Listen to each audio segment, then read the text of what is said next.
Y'all like that right there? That was pretty hype, wasn't it? Yeah, some of y'all know that already. Yeah, that's the first thing that you see in WATAMOTE's opener right there. Yes, WATAMOTE. No matter how I look at it, it's your guys' fault I'm not popular. Yep, that is the name of the show, starring our lovely black-haired, short girl, unpopular girl, very unpopular Karaoke Tomoko. Just from the first few seconds of the opener right there, you can already say like, oh, what kind of character is she? And then you see that next part.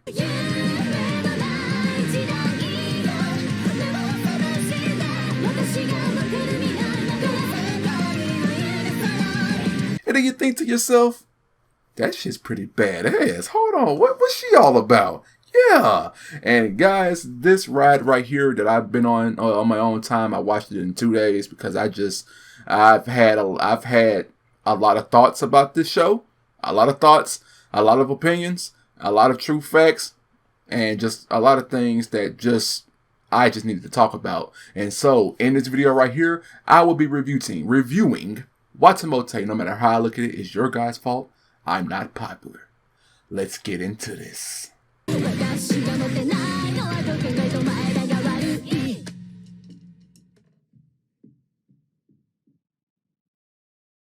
Alright, so before we actually get into the review, I want to have a serious 30 to 45 second talk with you all real quick. So something very serious. So, y'all listening?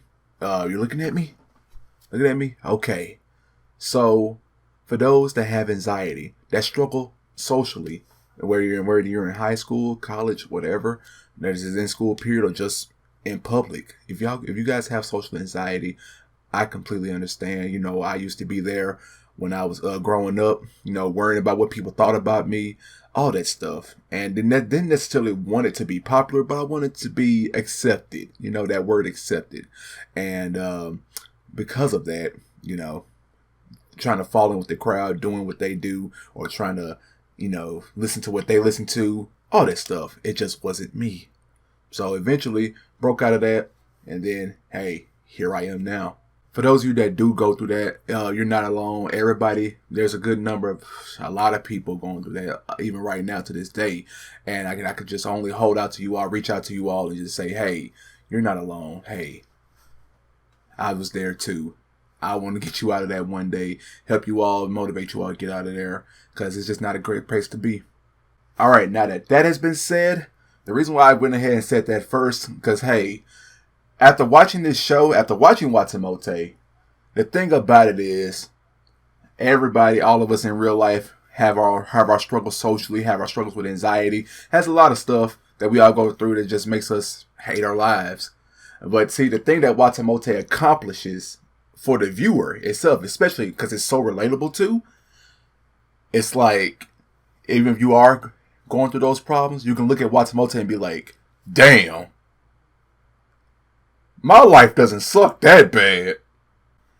And that's just what it is. Yeah. So, for the whole time, when I read the title, I was like, okay, no matter how I look at it, it's your guys' fault I'm not popular. Either she's blaming other folk at why she's not popular, and then eventually, as watching the show, I was thinking to myself, hey, maybe she'll get popular over time, gradually get popular, slowly but surely. Then by that episode 12, she'll have a 1 to 2, 3, maybe 3 friends, by the end of it all. Yeah, that's what I was thinking.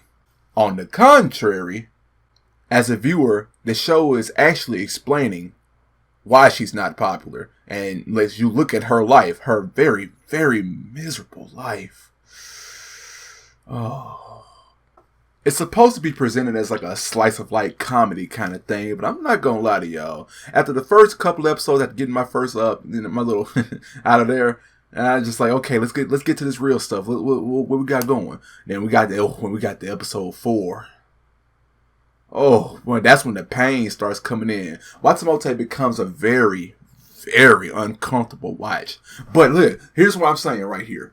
I know I'm saying some stuff about it that sounds pretty bad, but let me go ahead and reassure you all, as this is my disclaimer. No matter what bad stuff I'm saying about this show, no matter all the bad things that I'm saying about the show, trust and believe me when I say this show is not trash. The show is not trash. going back to what I'm saying, it's very uncomfortable to see Tomoko just struggle. And when I say struggle, she just struggles. Oh man, it's so bad. Like, even though in the first episode, she was just like, "Hey, maybe I'll change up my image a bit. Yeah, since I'm not popular, I'll change up my image a bit. I know I'll try to look like some of these cute girls out there, with pigtails and glasses and everything, cover up those dark spots in my eyes because I deprive myself of sleep. Sometimes trying to just stressing myself. Oh, why the fuck I'm not popular? Yeah, let me do that." She went from that to this.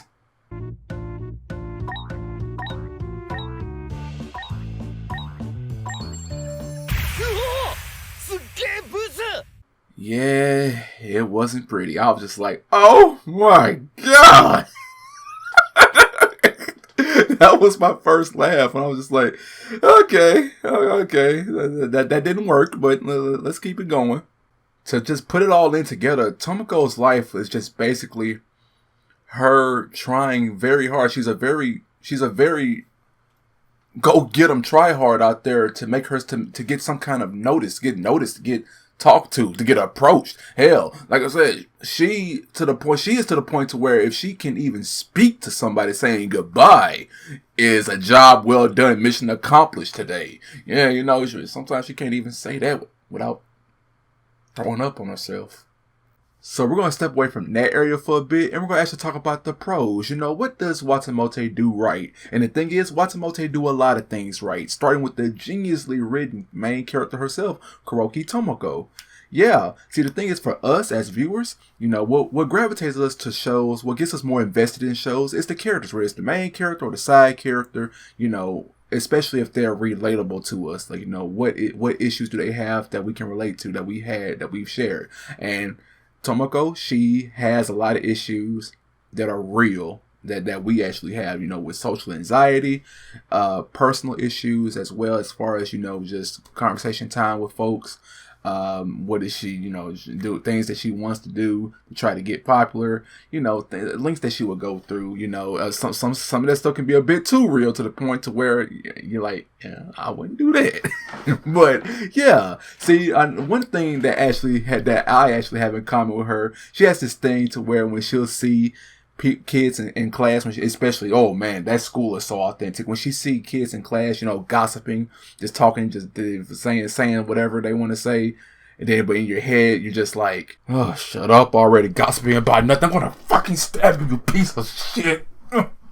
You have those inner thoughts to where you're just like, oh, shut up, and you talk your shit to that little area right there, especially when it comes to girls around there. Like, yeah, there was the manager of the baseball team. She looks all cheerful and everything. Tomoko's like, hey, yeah, hey. Trying her best to talk to her, but in her mind, she's just like, oh, look at you, you're so nice. Oh, I bet you take a big fat one for the team, don't you, slut? It's that type of thing. So I'm just like, what? That low key, that's how I was back in the day when I just see people when I think what other people's conversation would be dumb and stuff like that.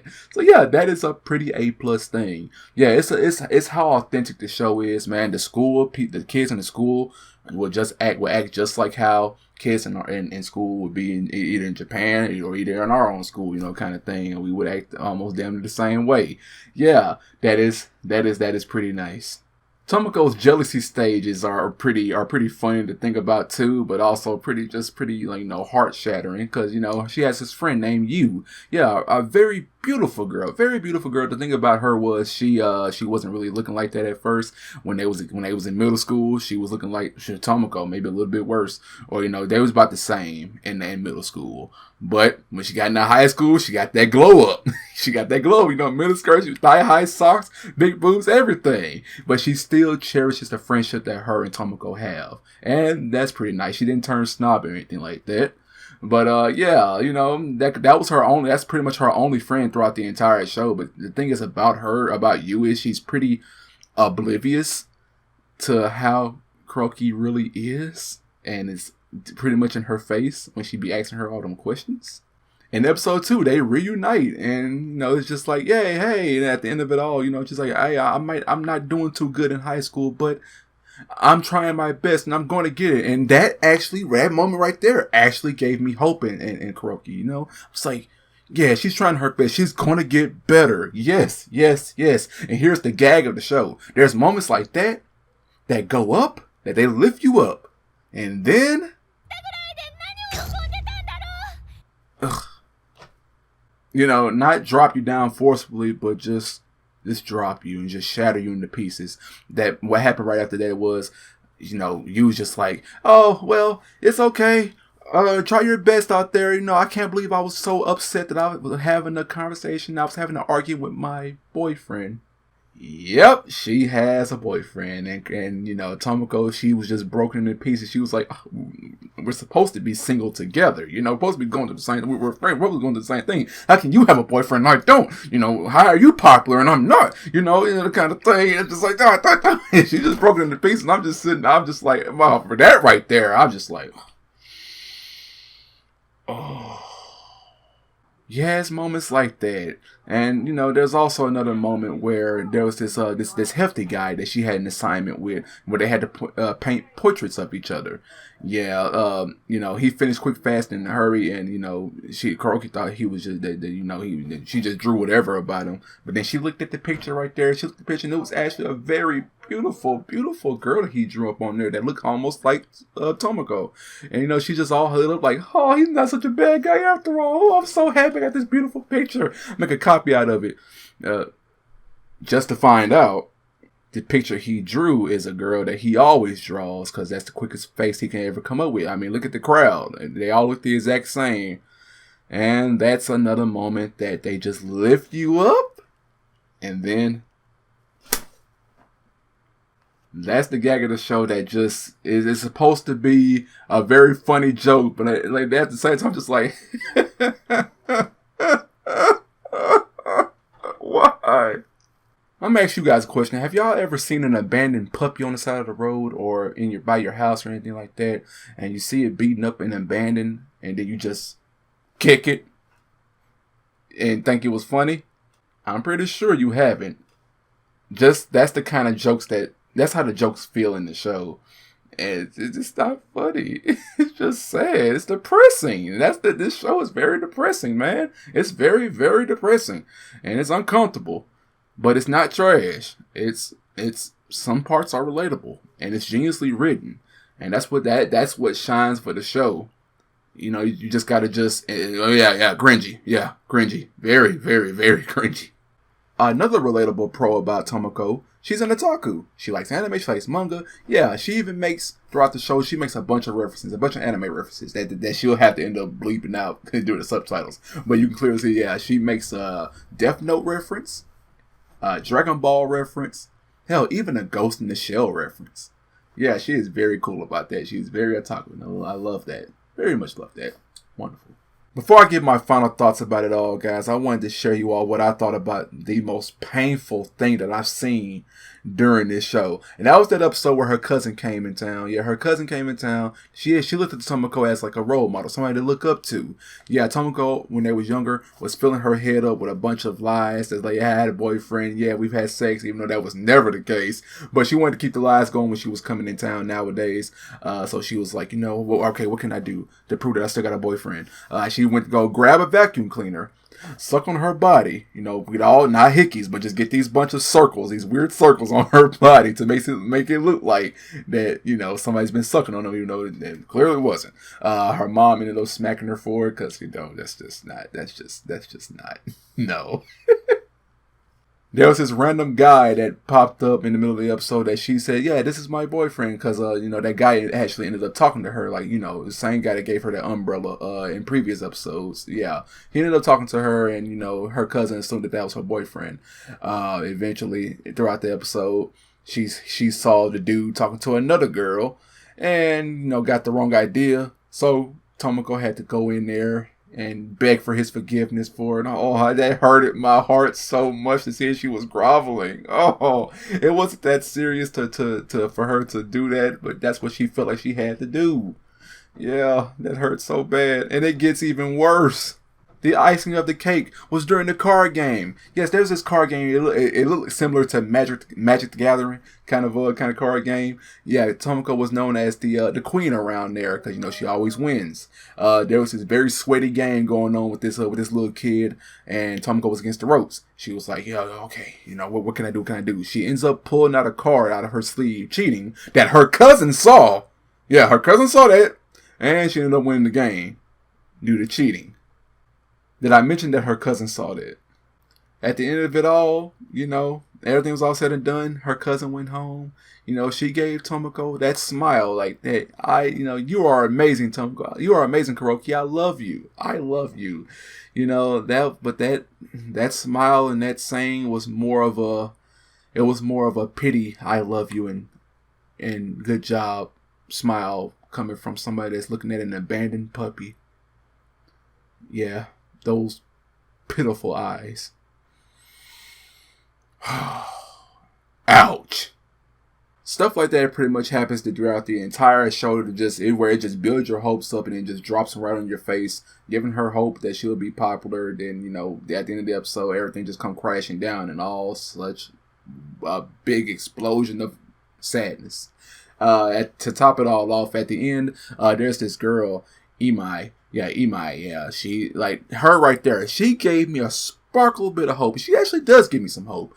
She's one of those outside girls that just look at Tomoko and just be like, oh, she's just very quiet. Just take your time with her. She's just very quiet. Yeah, she tries to befriend her. She even dresses up as this bear after the school festival was over with. She dresses up as this bear to give her a balloon and a hug. Of course, Tomoko doesn't know that she's disguised as that, but that's just something that she can smile off of, kind of thing. Yeah. And here's where you can see your heart getting built up again. This is literally the last thing that happens on the last episode. She tries to go up to her and try to just say hi to her. She tries to approach Imai and just say, hey, how are you, kind of thing, or thank you, kind of thing. Yeah, she tries to, and then life happens to where, whoosh, wind passes her by and Imai's skirt lifts up. And she gets an eyeful that she actually does like getting eyefuls of that, where it is from Imai or where it is from you, because they're just so voluptuous with their bodies and everything. After seeing that, it was a complete accident, Imai just like, oh, hi, kind of thing. But then, the next thing Tomoko takes off running like it ain't no tomorrow. I'm talking about she takes off running like fuck, like running so hard to the point to where those sweat beads were looking, oh my goodness. Thus, at the end, the narrator just pretty much say, hey, this is the life of an unpopular girl. With, this story just doesn't really matter, kind of thing. And at the end, I was sitting there mad, like, okay, so this whole thing, every time she tried to get popular, it kicked her back down to rock bottom. This story is not about her getting popular, but us seeing her unpopular, pitiful life. At the end of the day, it doesn't really matter. Will she ever become popular? I don't think so, to be honest with you. If they ever came back with a season 2, I don't think she'll ever be popular. But, yeah, that's pretty much the show. It's not about rising. It's about just staying there and us observing how ass her life is. And that's WATAMOTE right there. I honestly, at the end of it all, I gave it a 7 because I love how true, how relatable, and how authentic the main character, the things that happen in the show is relatable to us in real life. It is very relatable. Will I suggest it? I do suggest it, but just be cautioned. You will be doing this. You will be doing that. You will be doing this. You will be doing that. You'll be doing a lot of stuff. You're not going to want to look at the screen, but is it enjoyable? It depends on what you define on how you go into enjoyment with this. I wouldn't enjoy it for the jokes because these jokes are just too cruel. So that's WATAMOTE, guys. That's my little short review of it. Try to get it as short as I possibly can. I'm glad I did ended up watching it on my own time, because I'm not gonna lie, if y'all saw me react to it, I will be crying. I would have been crying a lot in sheer sadness. So what y'all thought about that? What did y'all think about the show? If you like, comment, subscribe if you're new, and I'll be sure to see you all in my next one. Sayonara.